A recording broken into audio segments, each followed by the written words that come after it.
stand up, I use the mic. You use the mic. You can sit and ask. Thank you. So, thank you, sir. That was an insightful lecture. Sir, my question relates to the very possibility of creating an Indianized political theory. Because our society is so deeply embedded in religion, it is so deeply infused. And as we read Machiavelli, Marx, Gramsci, and a lot of other thinkers, we constantly see that religion makes us morally weak and it decreases our political consciousness. This has been evident in many Indian philosophies as well. As at time of analyzing why India was subject to so much invasions, I read in Acharya Rajish's book, Krishna the Man and His Philosophy. He argued that most of the Indian religions, except the Krishna's path, were pessimistic. They declined the political consciousness, and people were submissive and more readily accepting everything, what is going around. And many times when a person faces injustice, he is told by the religion that it was much due to your own bad deeds in the past times, or maybe you will get happiness in the next possible life. So it does not teach us to revolution. My question is, how do we make Indian citizenry so much more politically active, conscious of their rights, demanding, protesting? How do we make them active? And can an Indian political theory truly emerge from within the traditions that often sanctify patience over protest? That's all my question.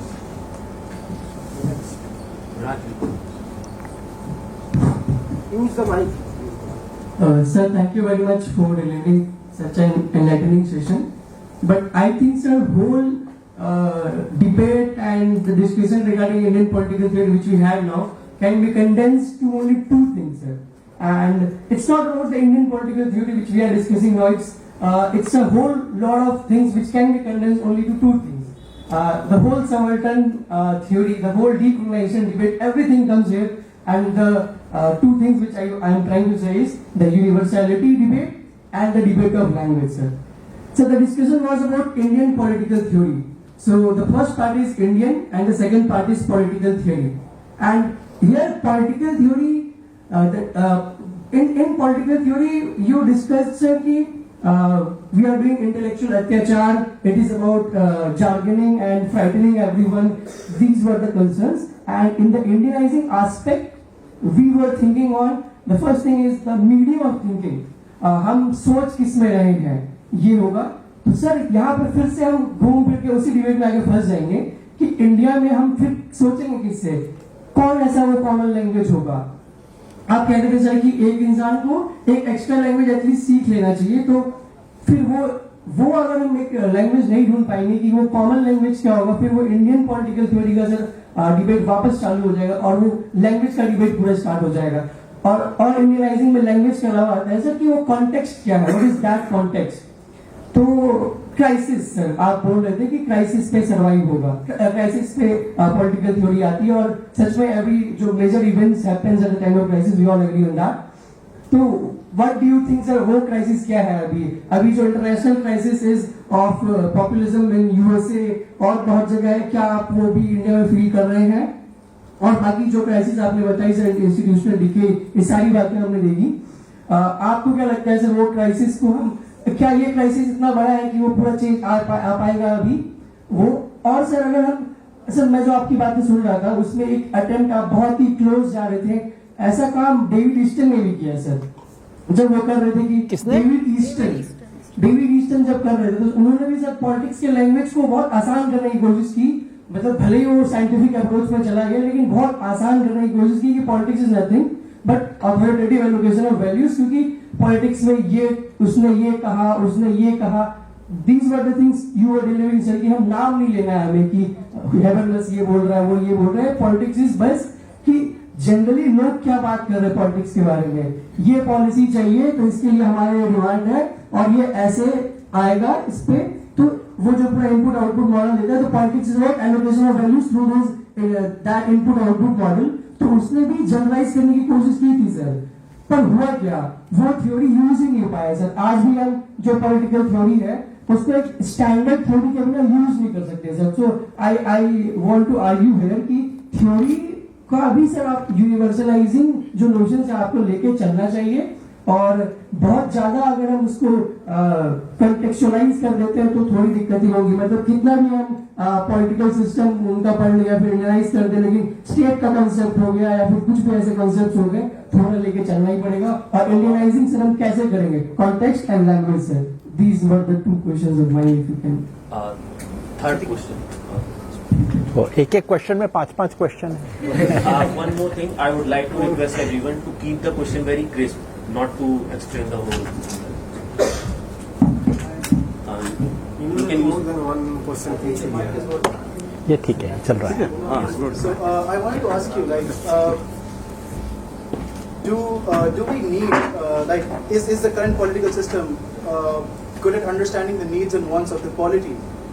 And do you think the wants and needs of the polity is a republic? Like, in like the other language, it's like Jantantra. Is that does the masses, which is the Jan, want the Ganatantra? Like, is that something that we want? And is it like an effective thing of understanding the needs of the polity that we're talking about? So that's pretty much it. One more question. Can Sir, would you like to answer or should I? हाँ, अभी कर दो, काफी है already. Okay, sir. एक एक करके, I mean no hurry, I'll answer every question.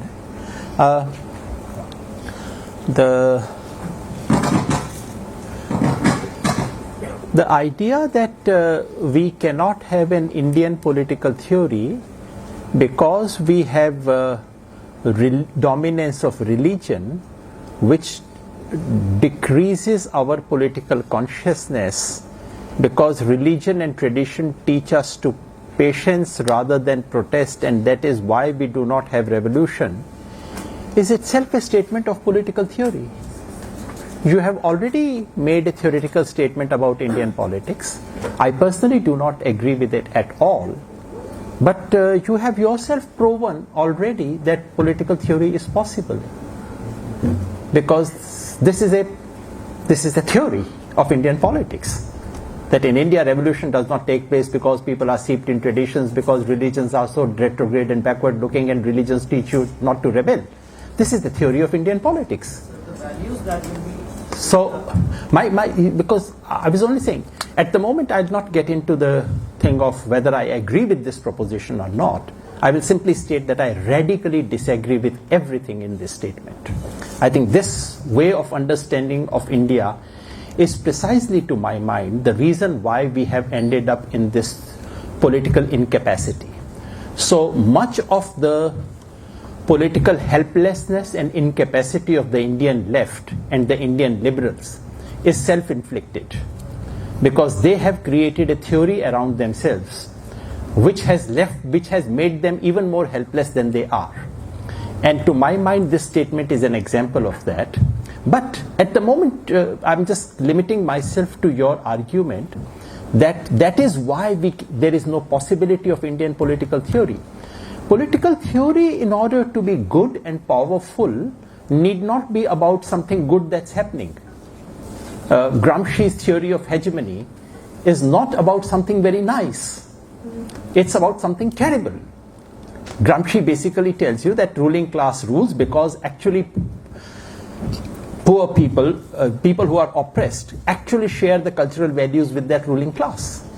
So you're making a similar statement. So if we can have a theory of fascism, if we can have a theory of why people do not rebel, so to my mind, this statement does not prove. In fact, it only goes on to confirm why we need theory, and to my mind also confirm why we need carefully thought through theory. If we do not have articulated theories, then we have unconscious theories, of which what you said is an example.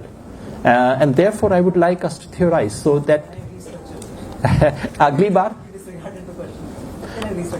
Because the theories that emerged in Europe are only after the Renaissance. The society itself reformed and it increased, it changed its own existing values. So we think that in order to get a very good, I'm talking about the content, what the content of that theory will be. Yes, it's completely possible. But we need much more better values in that political theory that is subject, that is we develop. Once again, the idea that in human civilization, a lot of good things happen only after European Renaissance, is, I think, a very parochial idea. I'm surprised that we actually think so, and I'm not surprised that you think so, because unfortunately this is what our modern education has taught us. And this is truly the curse of colonialism. While it is quite common and fashionable and accepted in all our circles to talk about political colonialism, to talk about economic impact of colonialism, I think we are seriously inattentive to the cognitive and epistemic impact of colonialism. And one of the epistemic impact of colonialism is to teach us that everything nice in this world began after European Renaissance. That I'm unwilling to accept it. I think it's historically incorrect to say so, to think so. And that, to my mind, is part of the disease that I'm trying to argue against. The point about, there were many questions in what you said, 5 or 6 questions in one. One is, which language do we choose? The answer is wherever you happen to be. If you are working in Telangana, you would do Telugu. If you are in one part of Karnataka, you would choose Tulu. In another part, you would choose Kannada. Whatever you're, so in order to understand political practice, I have to draw upon, sorry? Sir, from Karnataka being Kannada and everything, the local language, वो Europe के किसी भी state से बहुत बड़ा है, तो क्यों उनको कर्नाटका पॉलिटिकल थ्योरी हो जाएगा sir? So I'm so happy we are talking about these things. You see, we never say Gramsci is an Italian political theory. We never say Machiavelli is not a European political thinker. But something done in Kannada is not an Indian political theory. Why? Just think about it. The idea that we can think of languages like Kannada as local. How many speakers does Kannada have? How many speakers does Italy have? Just think about it. I think it's quite possible that our minds, and this is what the impact of intellectual colonialism has been. We have, the word, we say these are vernaculars, these are local languages. So the very idea, so I think we have all been trained, and this I feel, and in this respect the liberals and the leftists are not different from each other at all, because they're you can be politically revolutionary and you can be intellectually very obedient. And what has struck me is about the obedience of certain part of Indian left and Indian liberals when it comes to European modernity. That we are so willing to accept the autobiography of Europe. It's not just the life of Europe. Europe wants to tell us a story about itself. And we so obediently accept that story. Why? Gramsci probably did not know German. To my mind, he did not. Sitting in prison, he had limited facilities.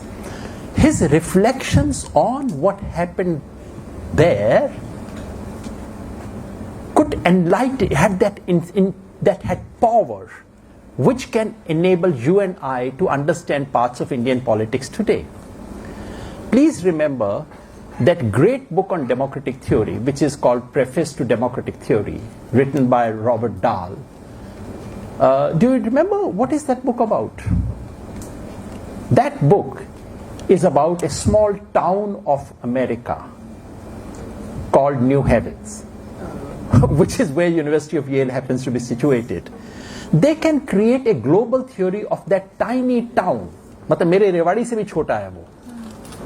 And you and I think that Kannada is too small for us to give a theory. There's something to be thought about these things.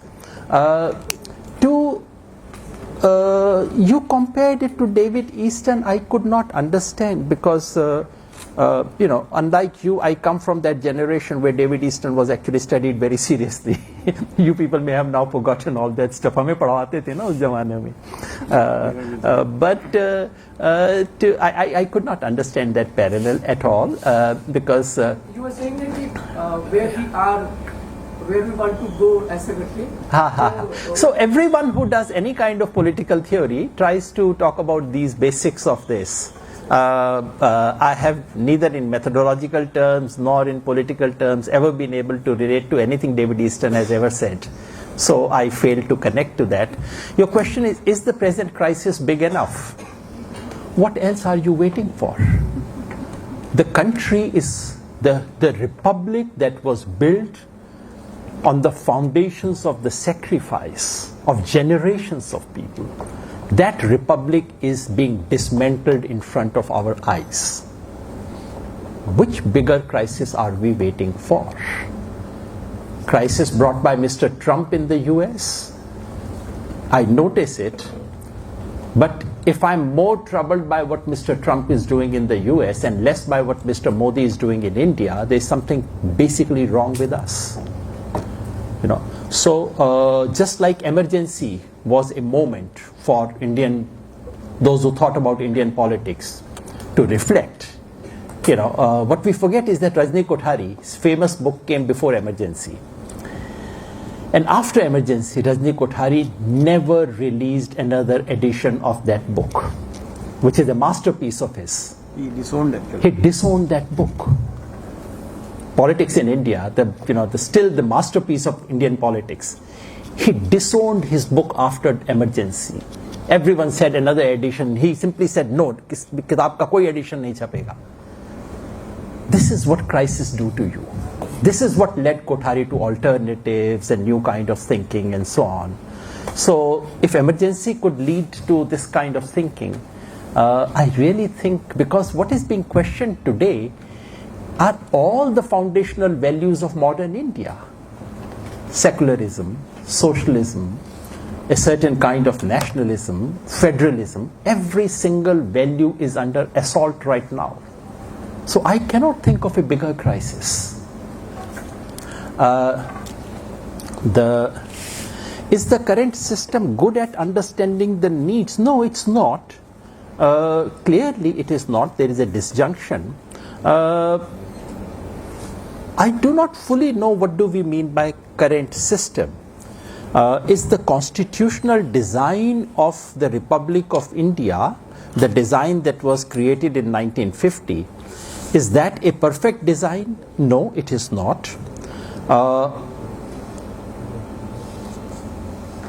Is that design worth saving? Yes, it is worth saving and struggling for. Imperfect as it is, that design provided spaces for me to be able to alter it, for me to be able to work through it.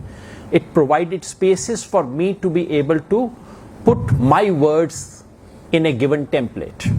Today, that capacity is being challenged. So I would still wish to defend it while I've been a critic of that system all my life. But when fundamentals are being taken away, when the very idea that the very freedom of speech, frankly, I wasn't sure whether I would be allowed to speak. And when they finally got the permission for me to speak, I said, wow, I'm very impressed, because in 5 Indian universities, my lectures have been cancelled after being announced. This is the speech of freedom of speech in this country today. So in that situation, I would wish to defend the constitutional design of our republic while struggling to put better content in it. I don't know whether I understood that question clearly. I think you answered the need, but I want you also to answer the want of the polity. Does the polity want what you want? And does the system also understand the want, not just the need of the polity, but does it also understand the wants of the polity, the political system? And is the republic one of those wants of the polity? So you addressed the need and your wishes, but the wants and wants of the polity side is what I also want to People need it. I don't fully understand, because the system is a word you and I have created. There is no there is no system that thinks. System is an abstraction you and I have created. So the system obviously does not think. The system obviously does not desire or do things. System is a name for many things that we put together. No, the So system is the tool. The polity is what thinks and wants, right? So the people want something. people, And the, you mean to say people? yes. Yeah, okay. Sorry, I was confused about polity and system. Do the people want it? Well, when I say that we have lost a cultural and intellectual battle, what I mean to say is that we have lost the capacity to relate to people. And there is no doubt that what was nationalism 30, 40 years ago is seen very differently today. What was secularism is seen in a very poor light today. So yes, I certainly agree with you that the people have moved substantially away, which is to say public opinion has substantially moved away from what you and I believe, or at least I believe. A certain kind of, the constitutional values of this country and public opinion have definitely drifted apart and have been forced to drift apart and are drifting apart every single day. There can be two responses. One would be to say, to hell with public, they're wrong, they should learn. This is what I suspect to be the unspoken response of many progressive persons. I happen to have a different response, which is to say, you cannot elect a new people. You work with people. That's why you go and understand their language. So someone who says all kinds of insensitive and obnoxious things about Muslims may otherwise be a very decent person. Is there a way that I can speak to his decency and speak to him about what he says about Muslims? These are the kind of conversations we need to have. And my fear is that progressive, liberal, radical, left-wing intellectuals and many political activists have given up this battle altogether because they do not want to get into that language. Because many of us believe, like our friend believes, that religion teaches only submissiveness, passiveness, etc. Because we are so afraid of getting into the language of religion. I really think the most radical thing that we can do is to understand people in their own language. And by language, I don't mean simply Hindi, Tamil, Telugu. In a metaphor, if their language is the language of Bhagwan, I should get into that, and understand it. This has been our biggest failure.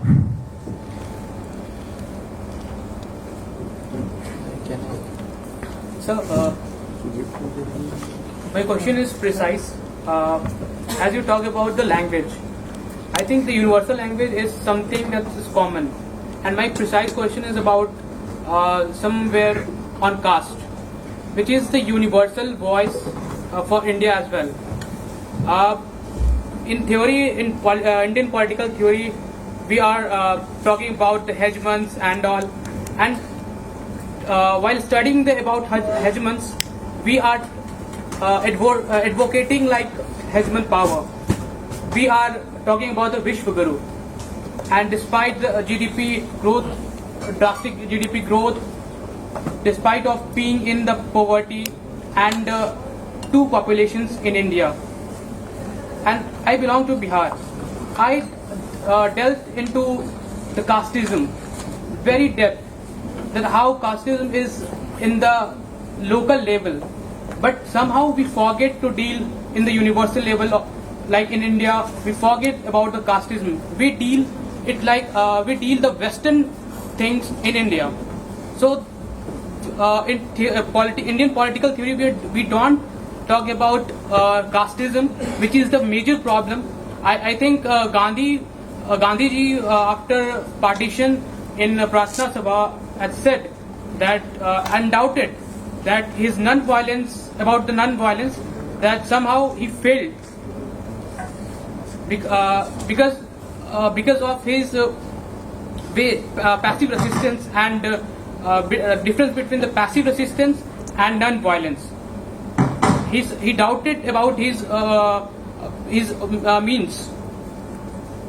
I am saying because the problem at that time was caste untouchability, and in contemporary time the problem is the same.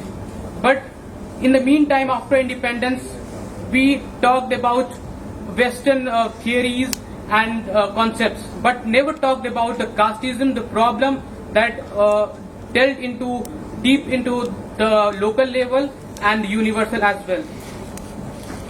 I would like to request again, please be precise, don't explain.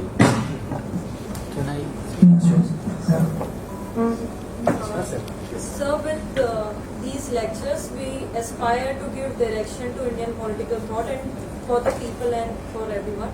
But so eventually when we see on ground, all the values are dismantled by everybody who's in power. Then how do we still remain hopeful that by devising a theory which is the best, but how do we stay optimistic that things will happen for the people? And another question which is from here. I'm Sinan from Kerala. My question is purely epistemological. I appreciate that you advocate for a complete epistemic disobedience like African intellectuals have been doing inside the academia, and another version of decolonization or something we can call deconstruction. And I appreciate that, but are you saying that if we can reformulate new theories, new political theories, is that possible under a very networked academic structure where we already have been drawing from literature? We are not actually making theories. We are drawing from Gramsci, we are drawing from Marx, and we only make analysis out of it. And how this epistemic disobedience can be made possible inside Indian academia, if we can clearly speak about it. Does it work? Yes. So, sir, thank you so much for, I don't have enough words to say, but a very thought-provoking lecture which encourages us to critically look at it. I really liked your simile about halwai, and I was really thinking that you have always been a halwai who have done a great job in political theory, and yet you say that I'm not a halwai, which is, I think, not fair, because I remember we teaching some of your writings which have contributed to this understanding, and unfortunately I continue to be that halwai. I am very much in this dukan, so I have to speak from that vantage point. There are a couple of points I would like to make. I think the very prefix saying Indian political theory is self-defeating in its content. Now, why do I say that? Because the moment we say political theory, I think the attempt is actually to take it out from whatever the contextual content it carries. The moment we add Indian to it, I think we deviate from that objective. And this very point, in fact, in your entire lecture, I'm so glad that your description was actually talking about that.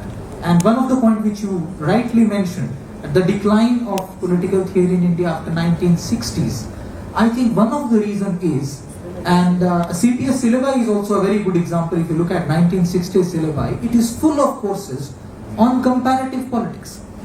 But what was being taught and what we later on started teaching in most of the political science departments is everything but comparative politics. Because we became, I would say, too much Indianized. We had always this burden of, looking very Indianized, which in fact we ended up not doing that as well. But the generation that you were referring, they were talking about India without actually being Indianized in that territorial sense, nation-state sense. And I remember that Discovery of India's famous statement which Nehru says in Discovery of India, कि जिस भारत माता की हम बात कर रहे हैं वो कौन है? And he problematizes that. So I think And this danger of nation state being in the center stage, which you or actually you warned about in your entire lecture, I think even if we say it, मिठाई खा के तो मीठा लगेगा ही भले कितना ही उसके बारे में warning क्यों न दे. और उसके बारे में सबसे बड़ा truth about Europe which you were talking is that Europe never acknowledged what it had learned from Persia and Arab countries. And it started telling everything that the knowledge which they were giving was actually localized knowledge, which actually it wasn't. And they ended up at a situation where, the whole culture of acknowledgement, acknowledging that we have learned from others, gradually went away because of the rise of the nation state. And that's the vantage point where we are talking about India today, whether we accept it or we do not. So I think that danger is very much there, which you have actually rightly highlighted. But with that prefix, I think it takes away that content. And just one final point. I'm sorry, Siddiq, you said that I should be concise. That we have been listening to different PhD proposals by students, and most of the students who come from different universities, they come up with local proposals. So you will be amazed, surprised, or maybe not. 99% proposals are about eulogizing the local contextual issues. They do not problematize. Because I think the way we have been teaching political science is fundamentally problematic in that sense. So that danger is very much real and around. And the moment you say Indian, you add that prefix Indian, I think that danger is becoming more intense. That's my humble submission. And I must say, you have been very humble in all your arguments, because you have contributed to this entire field genuinely and in different ways. But yet you said that you are not a political theorist. I think you are very much a political theorist. Whether we agree with those arguments or not, that's a different case. So thank you so much for all of this, and I'm sorry for taking long this.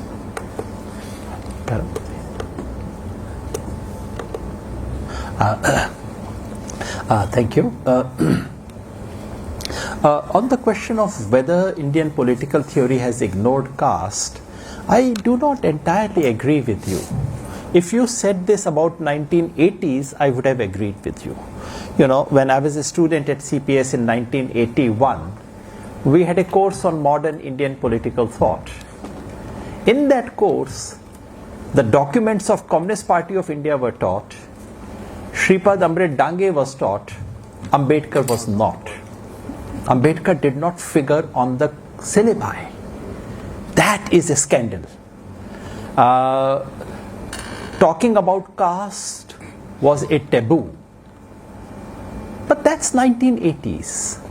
I think my impression, I'm not a practitioner of political theory, so I don't get to read whatever is being done on of someone who's involved and who's there. But my impression is that actually a lot of attention has been paid to the question of caste in the last 10, 15, 20 years.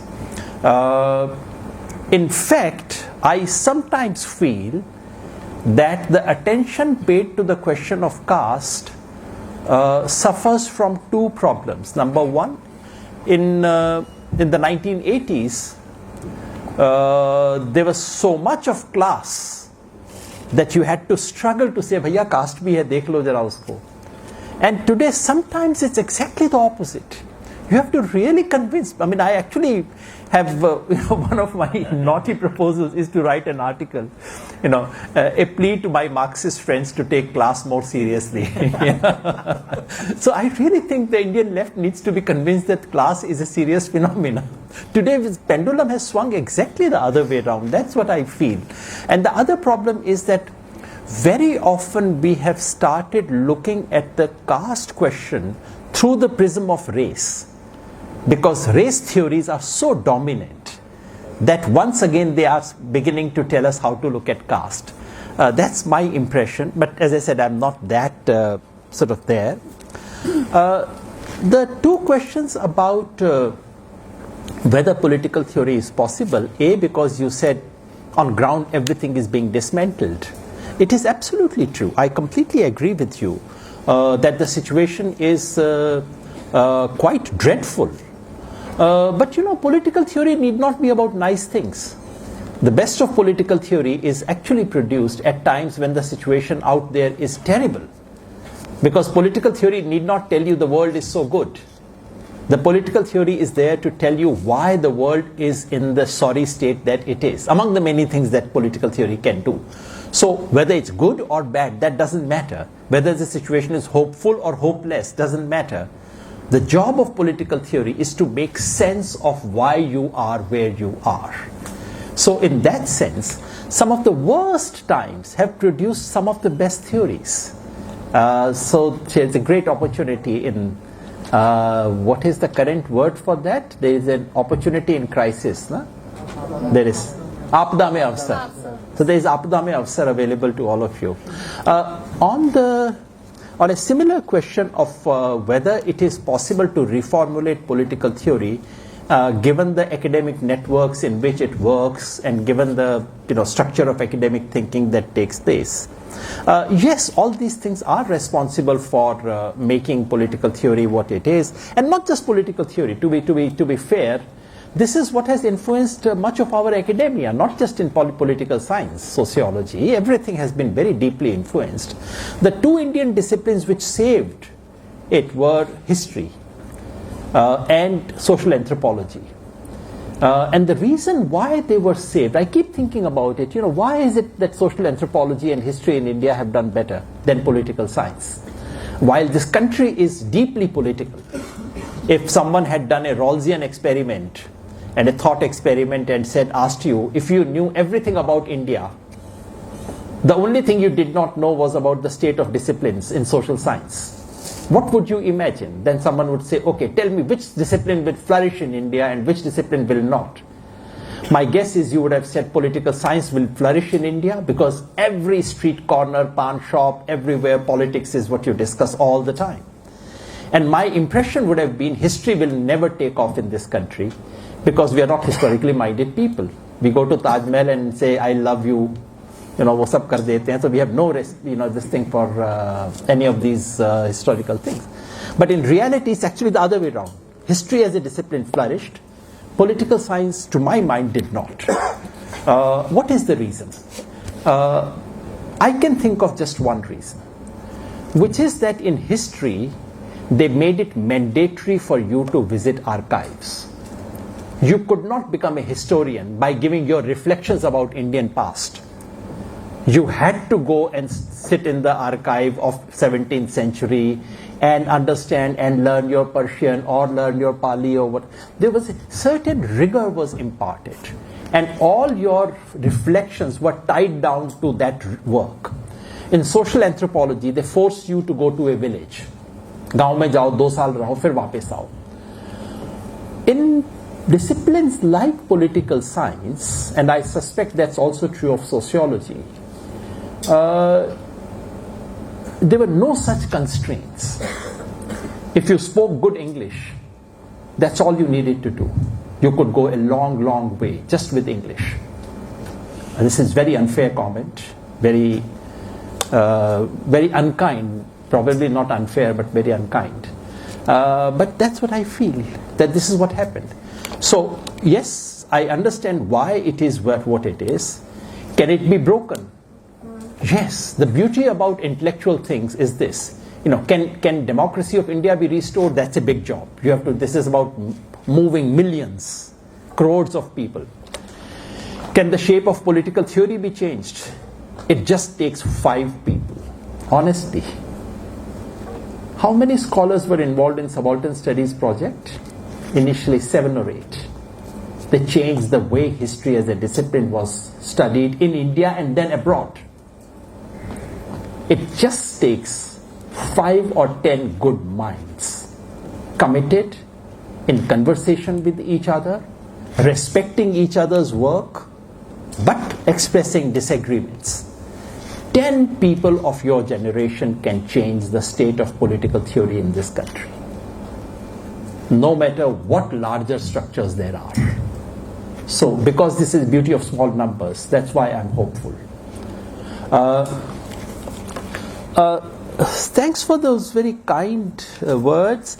I personally think in my own work on elections and survey research, I missed an opportunity.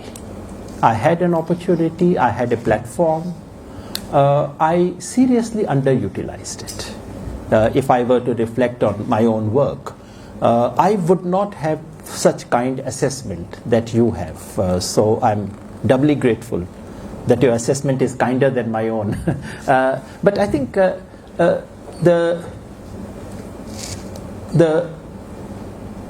the move towards so in a sense I was making a similar move as I said about archives or about social anthropology.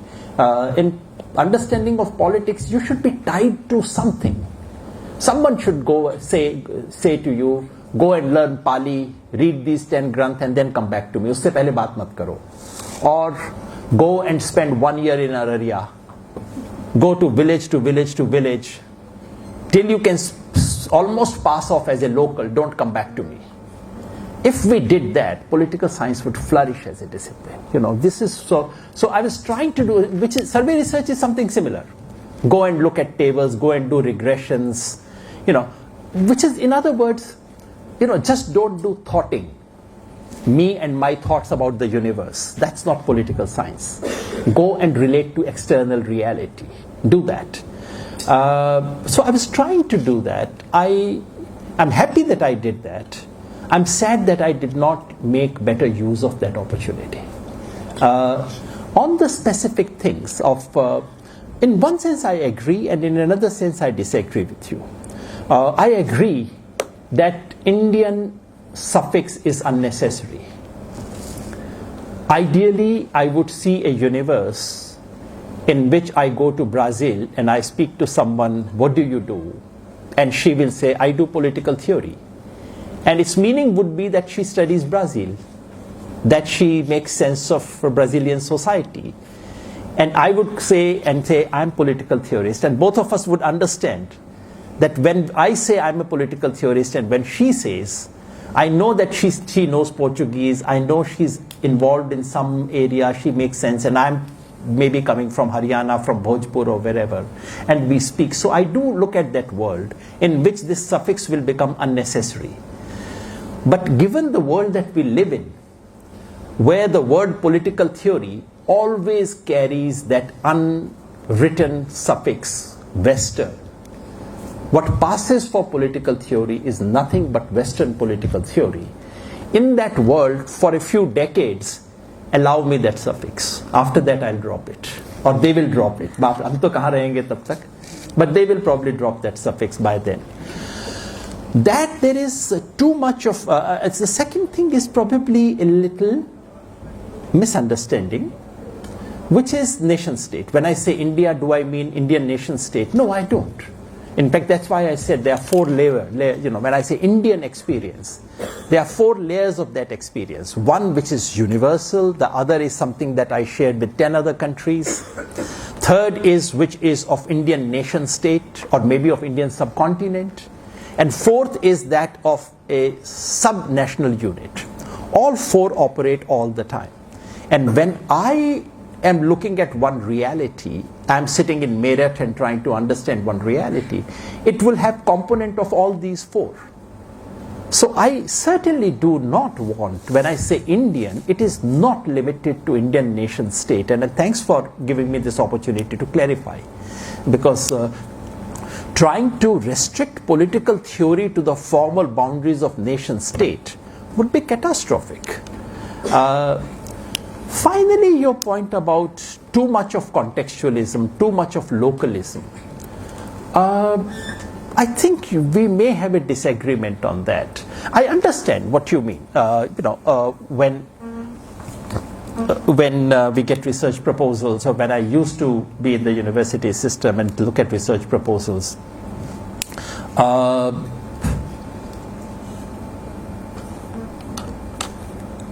too much of contextualism and localism in a very shallow sense, which is to say, here is a given theory, let me apply it to my own district.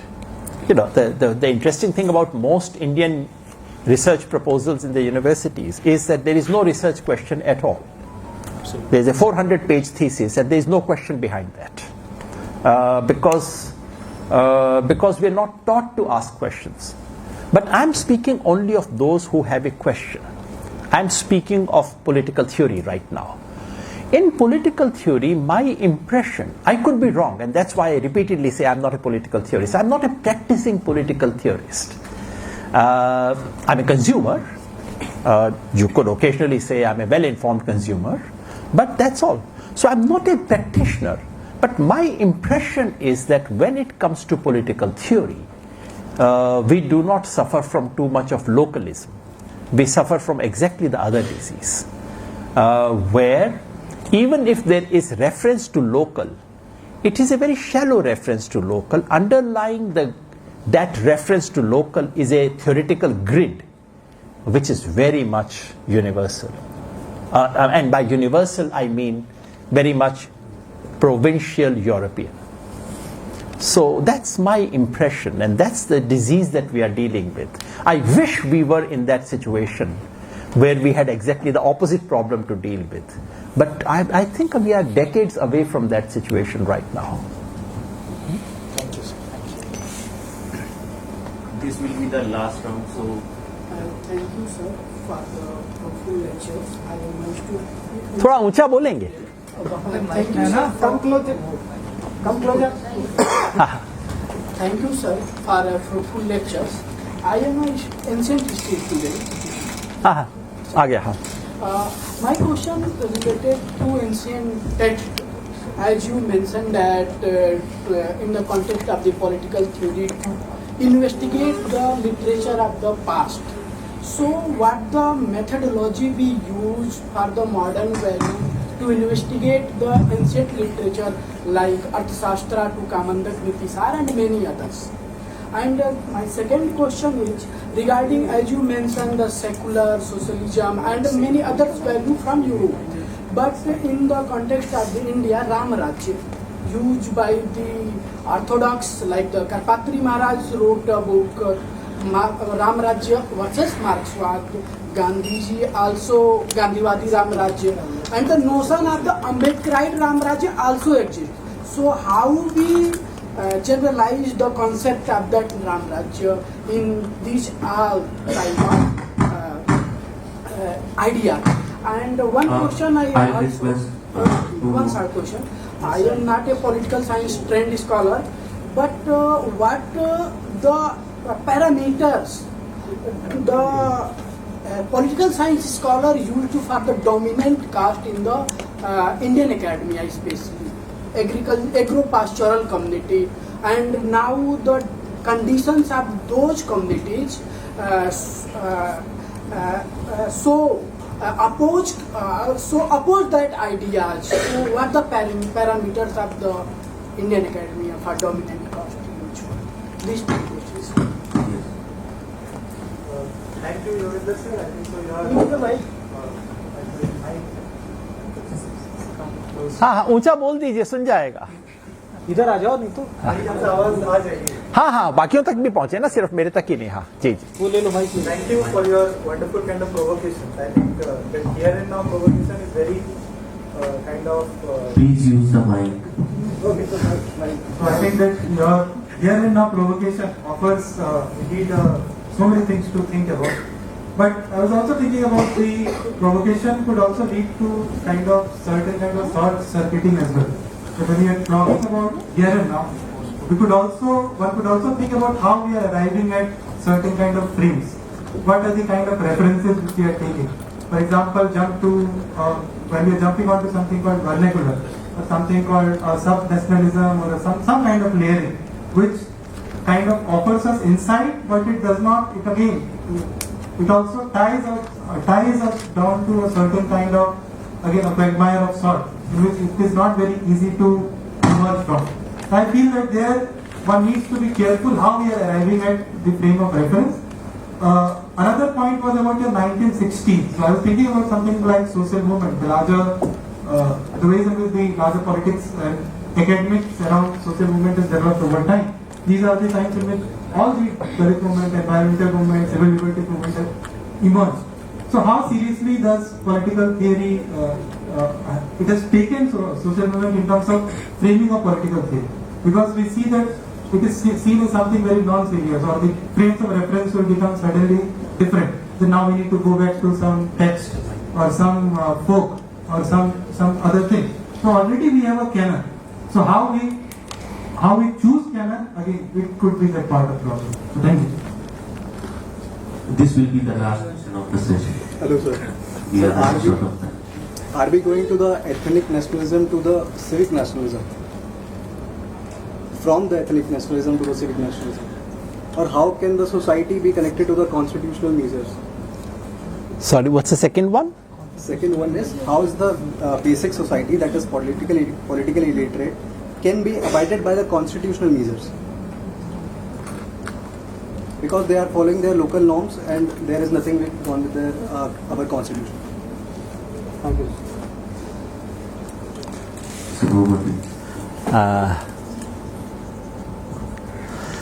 Thank you.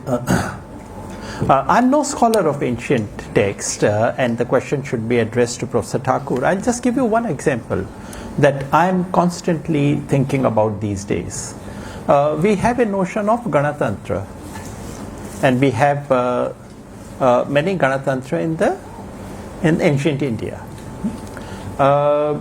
As someone who, and I find the Republic of India under serious threat today. So one question that naturally comes to my mind is, were there some conceptual resources available to us at the time of the Ganatantra in ancient India? Which is not to say that there is a direct connect between them and today. But please remember, there is no direct connect between Athens and post-Enlightenment Europe. Connections are imagined, connections are created, connections are built. That's how canons get created. So I have been interested in trying to understand what was the theoretical and conceptual universe of the Indian republics. And shockingly, I find almost no literature on that. For the last 2 years, I've been struggling with this issue. There are books on those republics. But I mean, if you had a republic, surely you would have thinking about how a republic should be run. They have such detailed procedures on how to vote, when not to vote, what kind of consensus to build. But so we get to know about some institutions, we get to know about the political history. We still do not know much about the intellectual history of the Indian republics in ancient times. Maybe they are So, not republic, they are ruling autocracy. they are, similarly, the word democracy in Athens was not what we today call democracy. So that's all right. It's very important to understand that they were not republics of the kind that we are today. But whatever they were, there must have been some thinking. No? How do I recover that thought process is my question, which has interested me. I don't get enough answer, but maybe a scholar like you can find it. The idea of Ram Rajya is a very good example of an idea which has continuing cultural resonance among people. An idea that has been completely hijacked of late. The notion of the Ambedkarite Ram Raj, Gandhiwadi Ram Raj and Orthodox Ram Raj. मैं वैसे पे आ रहा था. I heard you. So, how do we respond in a situation like this, where this word Ram Rajya as a condensed description of an ideal polity is being taken over by one kind of political force? The standard left liberal progressive response has been to say, oh my God, these are dangerous things, and religion is what it is, this is how we'll get into this stuff. I have often thought that there are ways of looking at it differently, and therefore Gandhi's use of Ramarajya has always sounded very interesting to me. I did not know of any Ambedkarite use of Ramarajya, so you can enlighten me later about it. I don't think, to my understanding, They They- used the killing of the Sambhu and other atrocities regarding the I know. Sudraj in Ram Rajya. Uh, And sir, left liberal also use Ram. I would be- like Lohiya and Nambudiri Pad also use the values of the Ram Rajya and Lohiya also. I'm not sure if Nambudiri Pad ever used Ram Rajya as a concept that he wanted to uphold. If he did, I would be very interested.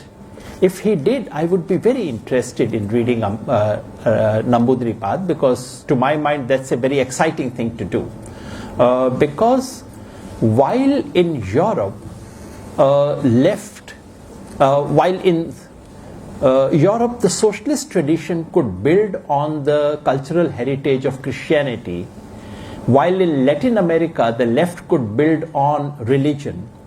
In India, the left has very seriously suffered from its inability to connect to the language of religion. And the response has been just this: oh my God, this is conservative, this is repressive, this is bad, how can we deal with it, etc. To my mind, this has been one of the biggest failures of the Indian left. So if I were to discover leftists who have used Ram Rajya, if I were to discover Ambedkarites, I would be very happy. Please guide me, I will read about them. Yeah. On the dominant caste, the very use of the word dominant caste comes from a sociological theory, which uses it for those caste and communities which are not high in the Varna hierarchy, but which have economic and political power. Jats, Okalikas, and similar communities. If that is what you have in mind, then there already is a theory.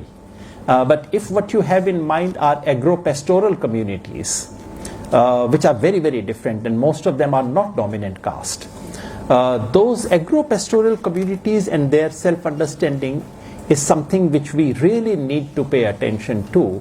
So honestly, I would want a political theorist who walks with these what is that community called in Gujarat? No,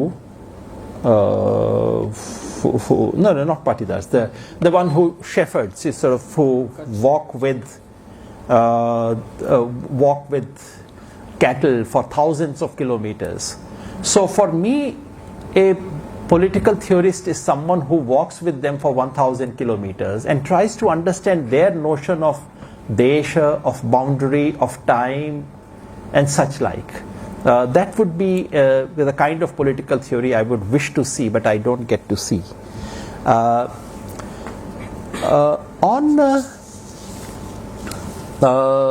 glad I managed to provoke you. I hope to provoke you more than I have already managed by asking you to think about, when you say vernacular ties us to quagmire, which word? I heard one political theorist say a few weeks ago, Telugu is a casteist language. It sounds similar to me. Vernacular ties you to quagmire. Now, so English doesn't tie you to anything. Is English the only liberating language left in the world? Think about it. What are we saying? I'm astonished when I hear these things, because this is exactly to my mind, if I were to look at examples of what cognitive damage of colonialism on the Indian psyche, this sounds to me like an example of that. So Hindi is parochial, Tamil is parochial, Punjabi is parochial, and English is liberating. English is a universal language. I'm happy that we are talking about these things, rather, because otherwise, and I'm so happy that we are stating it, because it enables us to talk about it. You may have said it, but I'm sure 20 other people may have this in the back of their mind. Once I spoke to a very famous academic of India. This was over dinner, and that academic, I said, what do you write? I said, I write. I also write in Hindi. Then that academic told me, that's for education. I said, no, I actually like to write in Hindi. And that very famous academic said to me, how can you write about theoretical subjects in a language like Hindi? I assume that it is because that famous academic was not from Hindi-speaking region. So I said Tamil. Then that academic corrected me, how can you write about these deep things in Tamil and Hindi? I said, what, can you write about this in French? They said, yes, French you can write. So French is liberating, English is liberating, Italian is universal, Hindi, Bengali and Kannada are parochial. Just examine this proposition. That's quagmire. Dal. Quagmire क्या होता है? दल में फंस जाएंगे. English takes you to clouds. Hindi takes you to quagmire. Is that what we seriously believe in? Soft nationalism. Sorry? Subnational. I'm sorry, I misunderstood you. How it comes together to create for an object. Yeah, what is called subnationalism, or regionalism in India, if you ask me, it's been my considered opinion that regionalism has saved India. That if we did not have Tamil, they don't even call it subnationalism, they call it Tamil nationalism. If we did not have a Telugu Desham-like party, if we did not have subnationalism of this kind, India may have disintegrated. So you see, the problem really is, and I really want to urge you, and I'm so happy we are speaking openly about these things. You see, we have borrowed our theoretical apparatus, our images, from a tiny island mistakenly called the Great Britain. Now, in that tiny island, there is a little county. We have started thinking of Tamil Nadu like the county of Great Britain. It is not. Tamil Nadu is bigger than Great Britain. So, when we think about India, we should not, the parallel that we should have in mind is not either Britain or France or Germany. The minimum scale that we should think of is Europe as a whole. So, India as a political unit is almost like the European Union. And in European Union, would you say, oh my God, there is a German party. These French, they want a separate party for themselves. You would say, of course, that's how European Union runs. No? This is exactly how India runs.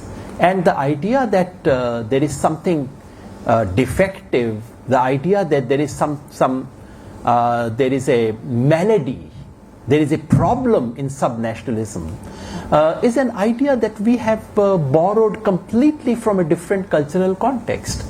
There is a problem if we did not have subnationalism. You see, the real problem is that the language that we have learned to speak, and the moment we transit from our local languages into the world of English, and the moment we start speaking this English lingo, we immediately enter into this imagined universe of universalism.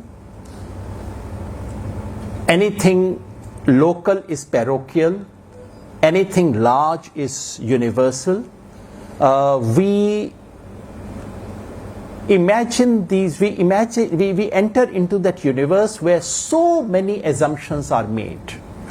Most of those assumptions are nothing but the intellectual legacy of colonial heritage. So we really need, and unfortunately, it is not just the conservatives of India. Unfortunately, the leftists of India, the radicals of India, were intellectually conservative in exactly the same way. So you can be politically radical and intellectually conservative. And so much of that happened on the issue of culture and language. On the social movement, I quite agree with you that, and thanks for that, because I think a whole canon is waiting to be discovered. Canon is not merely in high text of great thinkers. Canons also lie in those who were never able to write books. but there is deep thinking underlying that. So that is one more canon waiting to be discovered, waiting to be theorized, waiting to be talked about. So I completely agree with you on that one of the social movements. Although political theory has paid some attention to social movement, but only those social movements that they approve of. They have not sufficiently paid attention to the entire range of social movements, many of which are caste-based and therefore looked down upon.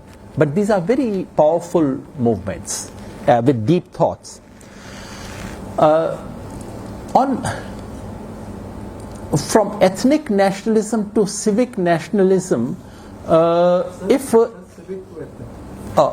we going to this?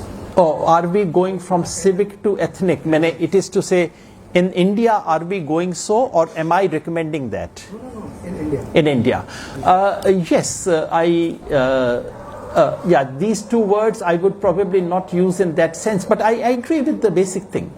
I think there has been a serious decline in our nationalist imagination.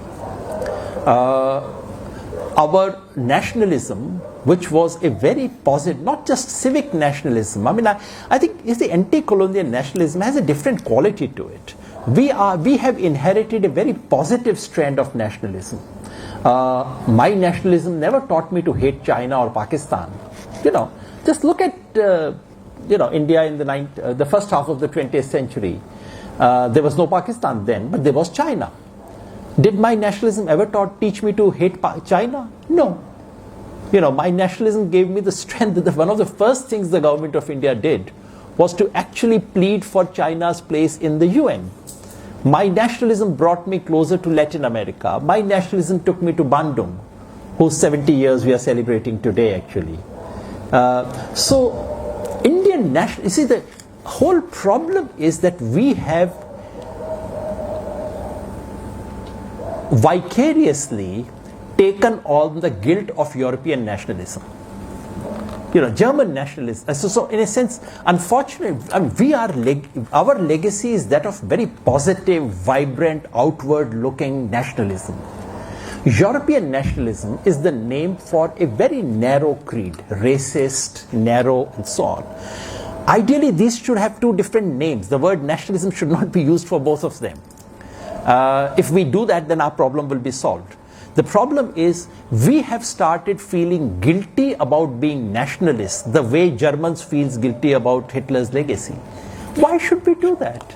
And the trouble, and because Indian progressive left liberals started feeling so awkward and guilty about their nationalism, they ceded the ground of nationalism to those who have made zero contribution to Indian nationalism. What is BJP RSS claim to being nationalist? Not one drop of blood they have contributed to this country's freedom. Not one person went to prison. They have zero connect to the nationalism of this country, and today they are the takedars of nationalism. Who is responsible? We are responsible for that. So that's a degeneration of Indian nationalism, and the way to recover that is not to move away from nationalism, but to reclaim that nationalism. You see, so in whatever I'm saying, because my thought is very different from the dominant thought of many of my friends. I think when it comes to religion, when it comes to culture, language, nationalism,